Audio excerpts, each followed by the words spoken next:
Yep. All right, let's go ahead and get started. Let's go ahead and get started.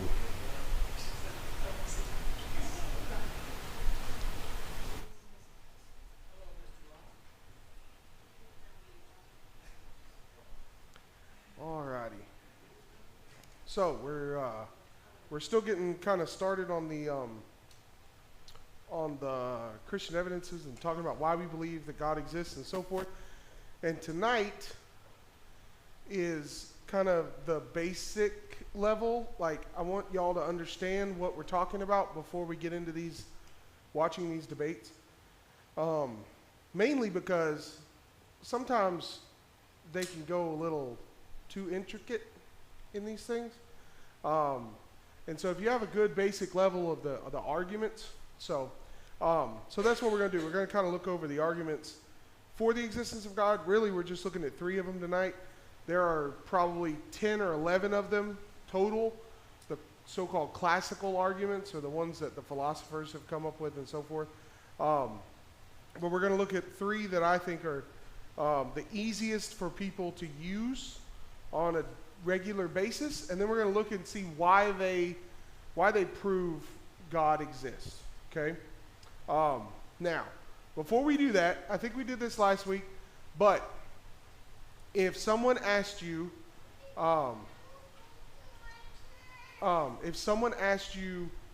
why you believe that God exists, what would you answer?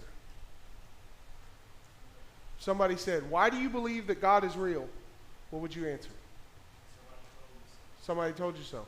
That's a perfectly not great answer.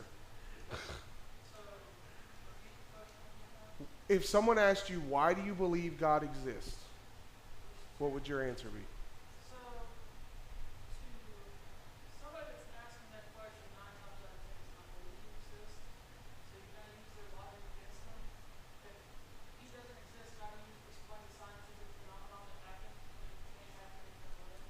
Okay. So that's more along the lines of the first argument we're going to talk about tonight, which is the design demands a designer argument. Anybody else have another one? Why do you believe God exists? An atheist comes up to you, one of your friends comes up to you and says, listen, I've been thinking about it. Why do you believe God exists? Why do you mess around with going to church and all that other stuff? What would you say?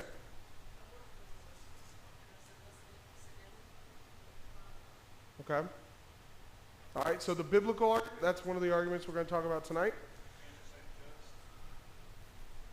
I don't think because is a great answer, mainly because it doesn't actually answer the question, right?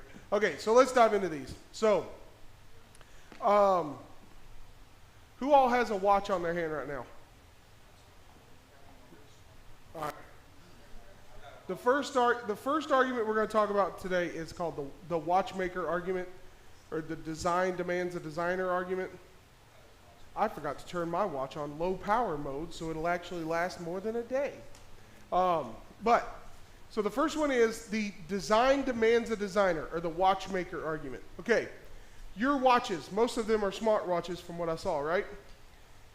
What's the likelihood that you took a bunch of components, you took a bunch of wires and a motherboard and a strap and some glass and some metal, and you sat it on your bedside table, and then the next morning you woke up and there was a watch on the bedside table? What's the likelihood of that happening?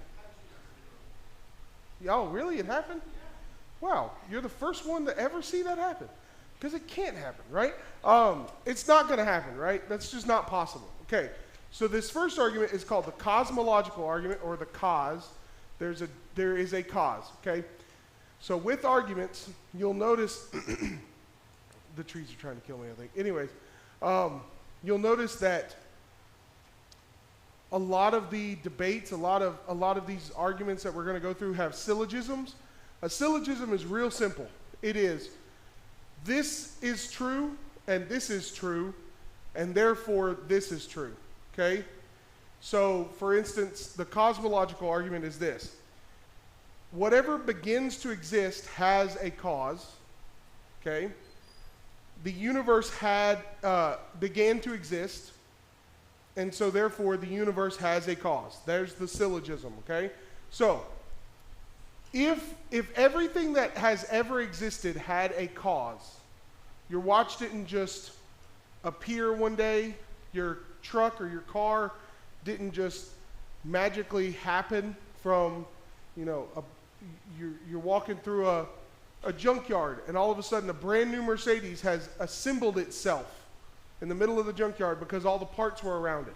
That's not possible, right? So, this is basically this. Everything that has existed, oh, look at that, my water guy. We were joking around the other day that when we go on these trips, Steve is my designated water man, because every time I turn around, he's got a bottle of water. Everything that has a cause, everything that began has a cause. The universe had a beginning, and therefore, the universe has to have a cause. Now, the problem is then, what is the cause? Okay, so let's go through these. In order for a syllogism to be true, the first proposition has to be true, and the second proposition has to be true, and then the third one will automatically be true if the first two are real. Okay? So the first one, everything that had a beginning had a cause. Now, like I said, you see this from just your everyday life. Okay? Spontaneous generation has never happened. And it never will happen. It's against the laws of science. So in order for something to spontaneously generate, then every law that we know of in science has to be broken. Well, we're trying to go at this looking at science and saying science proves God is real, right? Science is not scary. It's not something that's against the Bible or anything else. It's true. Science is real. And so let's use science to look at God, okay? So the second syllogism, or second proposition in the syllogism, the universe had a beginning. So you have two main arguments there. First off, what is the main idea when it comes to evolution, the beginning of the universe from an atheistic perspective? It's called the Big Bang Theory. All right, let's talk about the Big Bang Theory for just a second. All right. So in the I don't really know when he lived, but the early 1900s, Albert Einstein discovers the theory of relativity. That's that E equals mc squared that you always hear about. After that, two guys, Friedman and Lemaitre, they said, okay, if that's true, then the universe has to be expanding. Well, then there's a guy called Edwin Hubble, the guy who the Hubble Space Telescope is named after, figured out that the universe is actually expanding, okay? So let's think about this. I'll get you 1 second. So let's think about this. The universe is expanding. We can view it using red-shifting lights and so forth. It's real complicated, but anyways, we know for a fact that the universe is expanding. Okay, so if it's expanding out like this, what does that mean it came from? If the universe is growing out like this, then it had to have come from this. And if it came from this, it's got to come from even smaller than that, and it's got to come from somewhere. So that's called the singularity. The singularity in the Big Bang Theory, evolutionists don't like to talk about it because it makes absolutely no sense. Basically, the singularity is said to have been the size of the head of a pin, okay? And in the size of the head of the pin contained all matter and energy that is in the entire universe right now. Well, there's a problem with that. And what? The universe is a lot bigger than the head of a pin, right? Okay, so all the matter and energy in the entire universe is on the head of this pin, and that singularity, guess what it's made of? Do what? It's made of nothing. Okay? So all the matter in the entire universe, hundreds of millions of light years across, is on the head of a pin.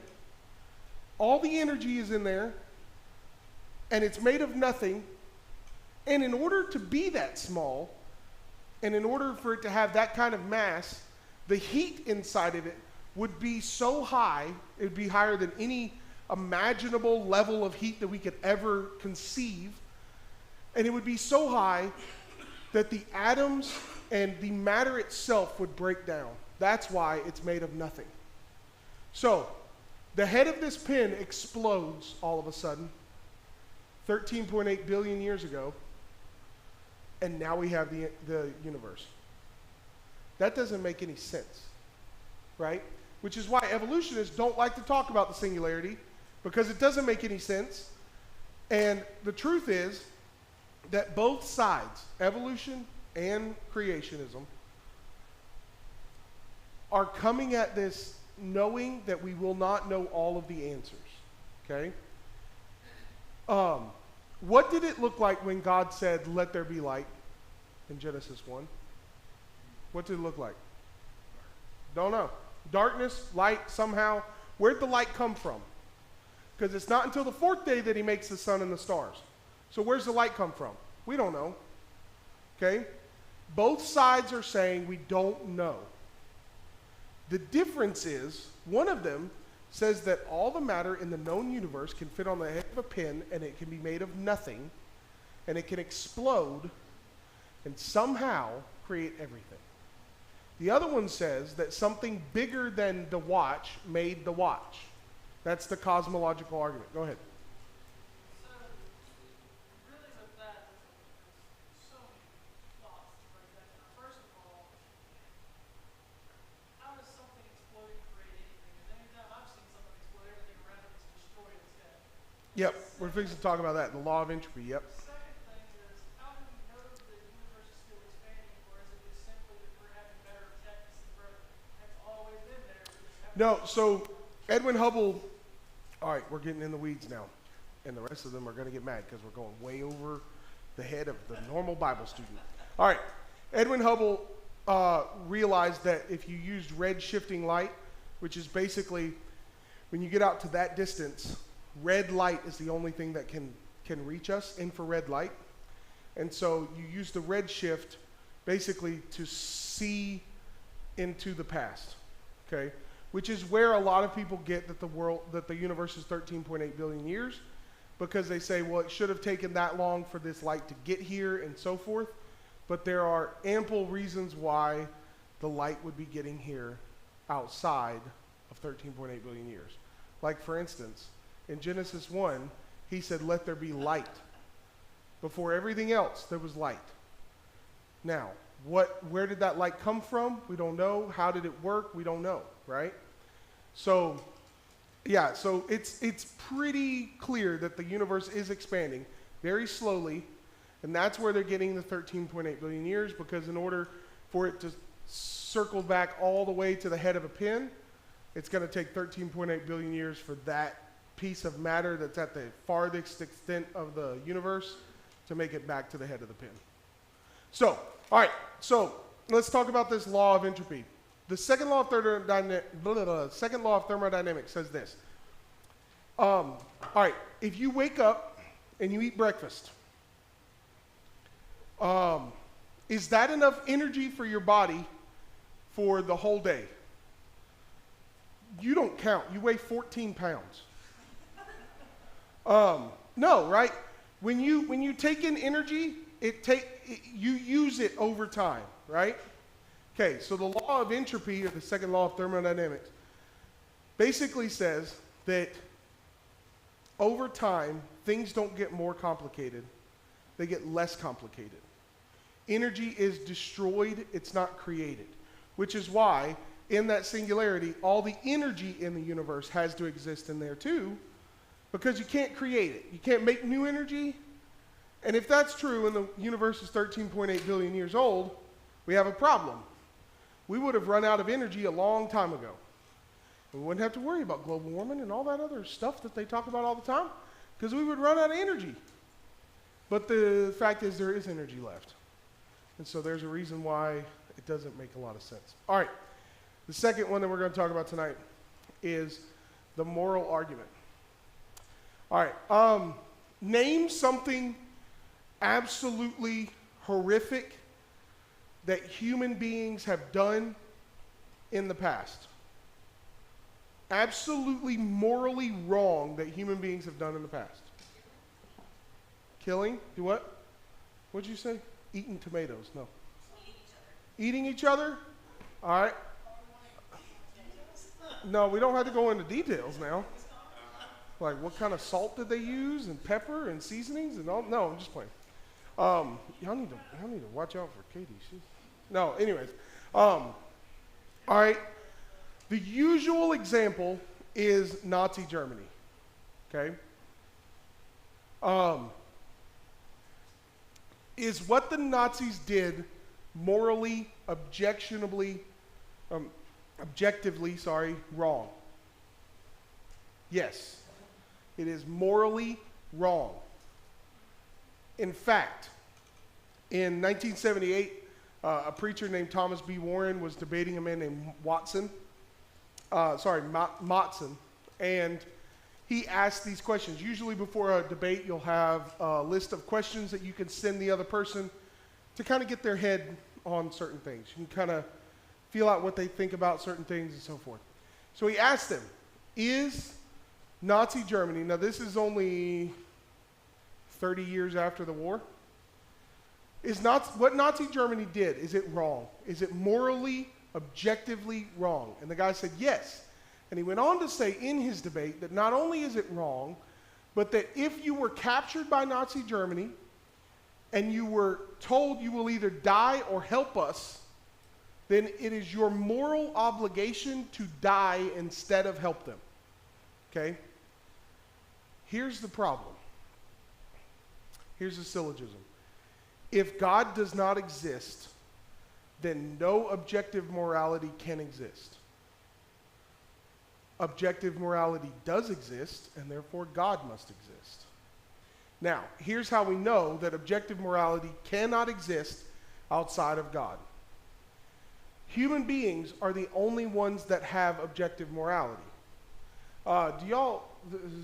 Listen, this takes Katie's answer and takes it to a whole nother level, so you're fine. If y'all are on Instagram, there's an Instagram account called Nature is Metal, and it is rough. It just shows nature. Beautiful nature. Like lions killing antelopes, or crocodiles eating wildebeest. It's rough. It's real rough. The lion that kills an antelope, does he feel bad about that afterwards? Do the other lions arrest him for doing something that is objectively wrong? No. Human beings are the only ones that have morals. Animals do not have morals. They don't feel, they might seem to feel happy or something like that, but they don't have the feelings of, do what? Yeah, that's true. But they only know that they've done wrong because you told them they've done wrong the last time when you beat them for pooping in the floor. But that lion is killing it for dinner. It's just True. Like but what if you're killing the person for dinner? just like you doing deer hunting for dinner. True. But what if you're killing a person for dinner? Morally, objectively wrong, right? Human beings are the only thing on earth that have morals. So the transcendental argument or the moral argument is the only way for that to happen is for there to be something bigger than us that puts the sense of right and wrong in us. Now, does that sense of right and wrong get skewed sometimes? Yeah, like Nazi Germany thought that what they were doing was right, right? 100% they thought that what they were doing was right. Now, some of them thought that they were doing what was right because they were just doing whatever the guy above them told them to do. You can make an argument that Hitler didn't think he was doing what was right, but that's a historical argument. We're not getting into that. But the majority of them thought that what they were doing was the right thing to do. But even there, them thinking that what they were doing was the right thing to do proves that God exists. Because they had to have a sense of right and wrong. Animals don't have that sense, only humans do. So does atheism prove or provide this legitimate objective standard? So that's the question. If God doesn't exist and atheism is true, then there has to be an answer for that objective moral statement. So Michael Shermer, who is the guy that Kyle Budd is debating on October 25th in Montgomery, I was watching a video today of him, and he said basically the only reason why we know that that's wrong is because we've decided that that's wrong. Okay, that's true. But the ability to decide is what we're talking about. So Richard Dawkins, anybody ever heard of that guy, Richard Dawkins? Super famous.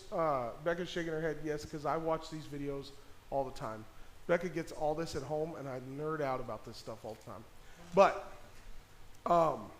Richard Dawkins said that the only push in human beings is to further our DNA. That's it. The only reason why we're here, the only reason why any animal or any plant or anything that's living exists is to further our DNA. Okay? Well, if that's the case, then that doesn't answer the moral statements.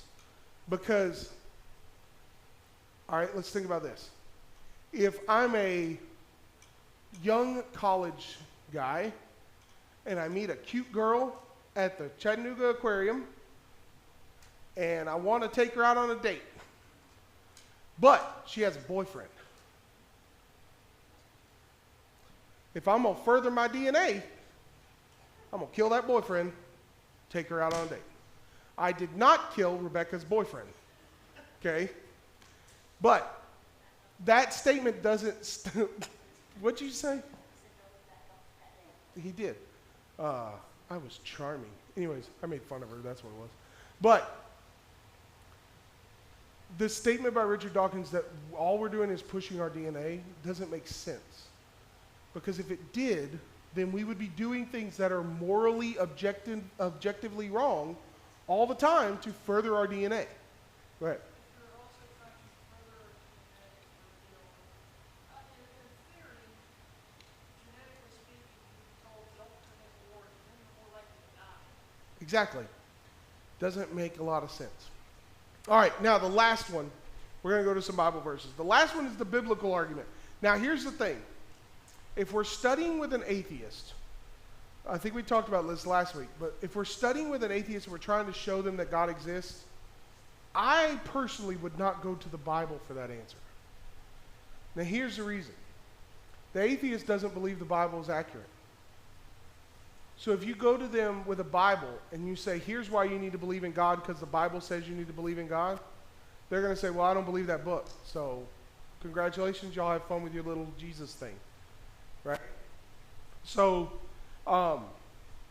but that being the case, one of the really strong arguments for the existence of God that can bolster our faith is which is, how do I want to word this? The religious foreknowledge, okay? Because it's not just in the Bible, okay? Now, in order to get this under our heads, we need to think about this. Where did other religions come from? Hinduism, Islam, Taoism, the zodiac thing, where you rub your crystals together and set them out on the side so they charge in the sunlight and all that garbage. Where did that come from? Came from individuals. Most of them took a kernel of truth and built something else on it, right? So like Islam, there are some very biblical principles in Islam because the guy who wrote it was a pseudo-Christian in the 600 ADs. And so he had some biblical knowledge there and he wrote a new religion, right? Hinduism, same thing. All of the main world religions, the best way I've ever heard to describe this is, in order for there to be a counterfeit, there has to be a true. Okay? So, have y'all ever seen a counterfeit $20 bill? You seen a counterfeit 100? I think I need to hear this story after church, since both y'all thought about the same time. One time I was working at Piggly Wiggly in high school and I found a counterfeit $20 bill. We had to do the little marker thing on it, you know, and it was fake. It worked for this one. This was also 2008. They probably didn't know, and it was in Arab, Alabama. They probably didn't know how to make a counterfeit bill. Probably printed that joker on their printer at home. And they wash it, and, yeah. So in order for a counterfeit $20 bill to exist, what then has to exist? A real one. Because you're not going to make a counterfeit of something that doesn't exist. Because it's going to be really easy for people to know that it doesn't exist and it's not going to work, okay? So the religious foreknowledge argument really fits into all of the religions because all of them have some aspect of this, okay? The Bible has a lot more because the Bible is actually accurate. I'll get you in 1 second. The Bible is actually accurate, and so because of that, the Bible has a lot more foreknowledge, but we're just going to go over a couple of them. I got 4 of them right now, but go ahead. What were you going to say? So, something that I've never really put too much thought into is, would you kind of consider stuff like Mormons and Baptists and other Christians that fall under that umbrella like a different religion? Yeah. But I'm going to trigger people when I say that. Yeah.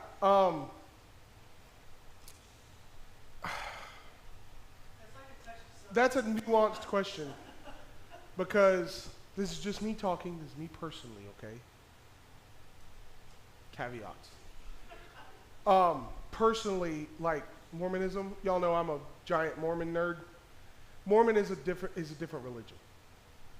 Jehovah's Witness is a different religion altogether.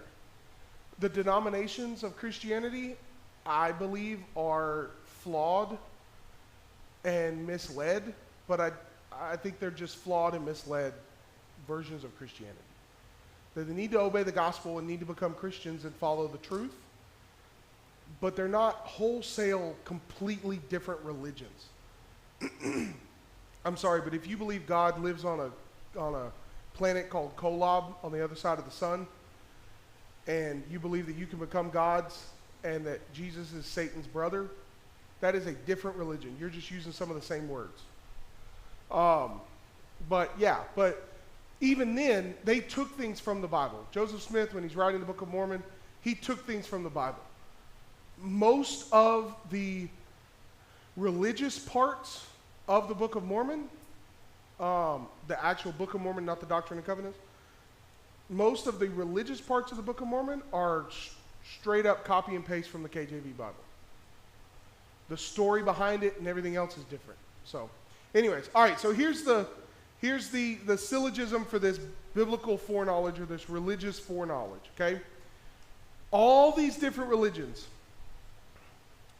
they all claim to have been writing based on revelation from deity in one way or the other, okay?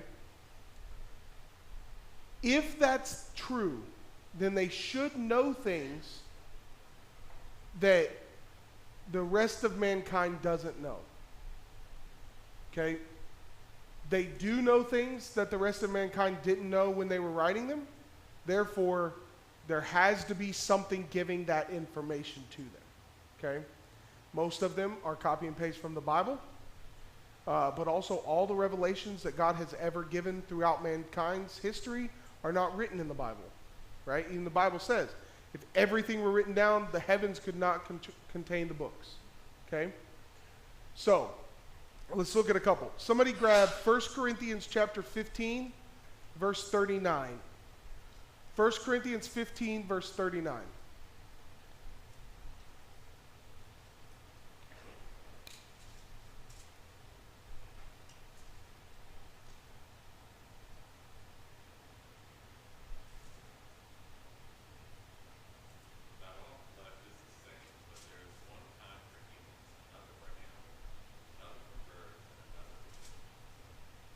All right, there are 4 kinds of flesh, right? You have, what kinds are they? Humans, animals, birds, and what? Fish. Okay.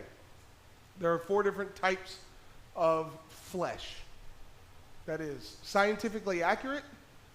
1 Corinthians was written in AD 51 to 53.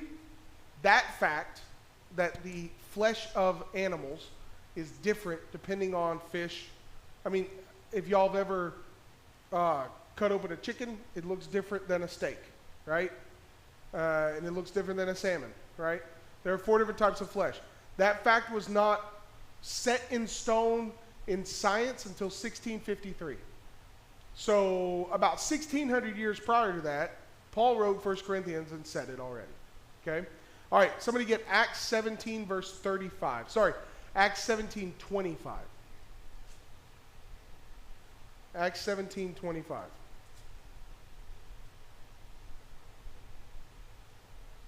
Neither is he served by man's hand, as though he needed anything, seeing he himself giveth all life and breath in all things. All right, who gives life?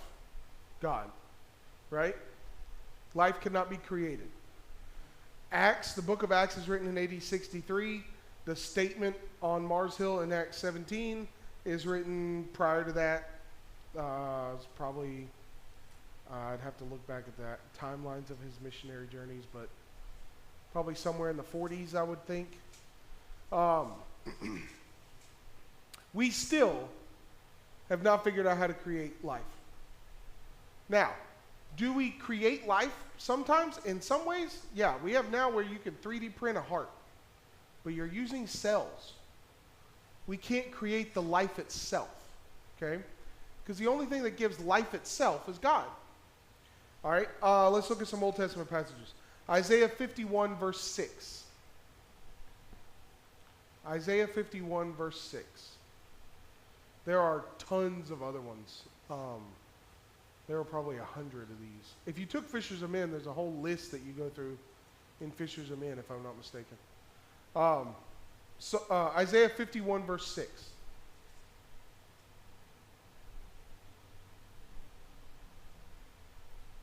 Look up to the heavens and look at the earth beneath, for the heavens will vanish like smoke, the earth will wear out like a garment, and its inhabitants will die like gnats. But my salvation will last forever, and my righteousness will never be shattered. All right, over and over again in the New Testament, it says grass withers, flowers fade. That's the second law of thermodynamics. That's the law of entropy. That energy goes away over time, right? Isaiah was written in 705 BC, 705 years before Jesus lived. A guy named Sadi Carnot in 1824 is the one that founded the second law of thermodynamics. So you got 2,500 years between the time Isaiah writes it and Mr. Carnot writes it, right? It's also in Psalm 102, verse 26. It's in a whole bunch of other passages. But, so the heavens passing away, the earth winding down, all those things are biblical concepts that the writers of the Bible knew that the rest of humanity didn't know. All right, somebody get Leviticus 17, verse 11. Oh, this might be a long one. Hang on, let me check. Leviticus 17, 11 through 14.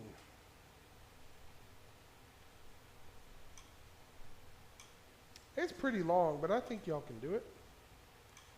Leviticus 17, 11 through 14. Somebody grab that for me.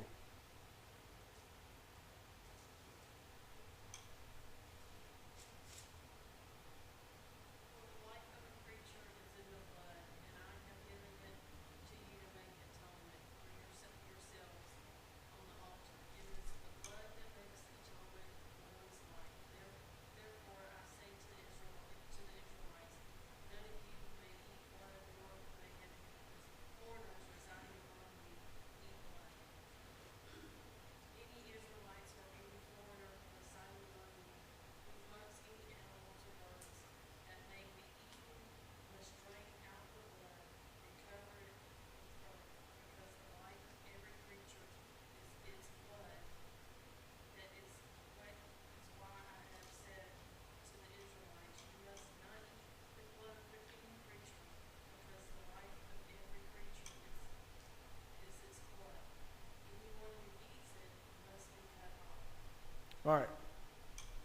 just second guessing reading that passage because it is a little gory.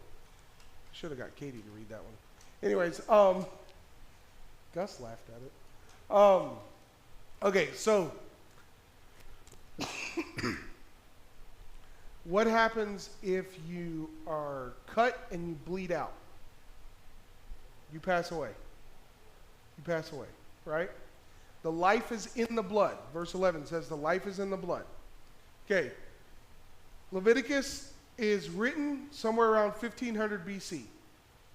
Okay. In the late 1700s, early 1800s, if you had a sickness, what did they do? They drained your blood because they thought that you had bad blood. And so a lot of people died because they drained too much blood, and they didn't know why those people died. And they must have just, the sickness must have just got them. It couldn't have been because we drained the blood. In fact, George Washington died because of bloodletting. Okay? So, how long is that? 3,300 years before we finally figured out that the blood is not the problem, and that it is that without blood you pass away, you die. 3,300 years before that, Moses was inspired by God to say the life is in the blood, which is the reason why in the Old Testament, in the book of Leviticus, they're not allowed to eat blood because they're trying to remind themselves of where life comes from, that life is from God, and God gave us blood, and so we use blood for atonement because it reminds us of the life-giving nature of God. Okay? So those are 4 examples. Like I said, there are hundreds of those. The one that I always like to use, which I cannot remember the Bible verse right now, Psalm maybe 89. It's got an 8 in it. It talks about the paths of the sea. And the story is that an old sailor was on his deathbed, and he had someone reading this, and they read that the paths in the sea, and he started thinking about it, and eventually he actually got better. He didn't pass away. They just thought he was going to pass away. And then he went out and he found currents in the ocean, only because the Bible told him that they were there, right? So the religious foreknowledge, there are some in other religions just because they got it from the Bible. They got it from God anyways. And then they wrote their own religions and so forth around it. But so those are the 3 main arguments. I think the most powerful arguments, the 2 really, moral and the creation, the design argument, I think those work the best when you're talking to atheists or people that are questioning whether God exists. Just look around you. This had to have started somewhere. Where did it start from? It either started from the head of a pin made of nothing that weighed somewhere around, I forgot to say this, it weighed somewhere around 25 pounds. How do we get all the matter in the known universe that weighs 25 pounds? It's on the head of a pin, and it's so massive that no matter can exist inside it because it's so hot. And then it just explodes for no reason. That seems to me, there's an old book called I Don't Have Enough Faith to Be an Atheist. That seems to me way harder than, hey, God created it. And he said, let there be light, and there was light. And then the moral argument that you and I know right from wrong, and even if it's skewed, even if we have a false sense of right and wrong, the fact that it exists says that there's got to be something. All right, I'll leave you with this. This study was actually the debate that I had in preaching school. I literally just went and got my notes and then updated them into my new format for tonight. I was debating my best friend, Nate Ferguson, who is the missionary to the Pacific Islands that we've supported in the past. And when I got to the transcendental argument, the moral argument, I said, I've still got the PowerPoint. I said, my opponent, because you're not supposed to mention the opponents, and we had to you had to debate. So one person had the false view, and so Nate had to do that he was an atheist for the day. And so I said, my opponent believes this because he believes in love. And I said, and the reason I know he believes in love and that there's something bigger than us is because you can't test love. But, and then I flicked to a picture of his girlfriend, who is now his wife. And I said, but my opponent loves this woman. And then I got done, I hammered him. And I sit down, and he slides a note over to me that says, we broke up last night. And I went, you should have told, that's what you get for not telling me these things. Anyways, they only stayed broke up for like 3 days. It was fine. Now they're married and have 2 kids. But yeah, love is another example of that. So, all right, let's go ahead and take a break. The kids should be coming over here in just a little bit, and we'll get our Devo going. Next week, we're going to start watching some clips of these debates and learning from there. So, all right, thank y'all.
probably think through the lines to come out and learn